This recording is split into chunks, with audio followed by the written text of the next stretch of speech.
Le miracle des noces de Cana, c'est une manifestation de la gloire du Christ, non pas sous la forme de la colombe et au son de la voix du Père, mais de manière apparemment plus discrète, plus imbriquée dans la vie d'une communauté humaine, comme un secret partagé, de fait, par un petit nombre. Il est certes de bon ton de souligner l'abondance et la qualité du vin nouveau offert par Jésus à ses noces.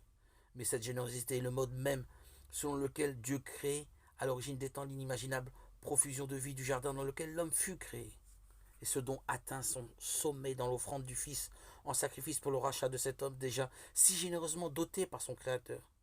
Ici, c'est du vin qui est donné, don apparemment bien modeste, mais fondamentalement dans le contexte d'un mariage juif où le vin était indispensable au rite.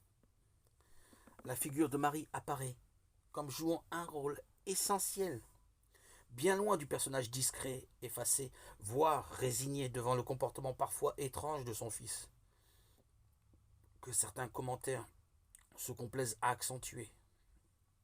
La mère de Jésus est bien ici, celle qui a cru en l'accomplissement des paroles de Dieu. Luc 1, 45, comme l'annonçait déjà Élisabeth à la visitation. Et cette fois, lui donne l'autorité, non pas comme une mère commande à ses enfants en vertu de son autorité parentale, mais plutôt parce qu'elle s'en remet entièrement à son fils, dans une foi inébranlable.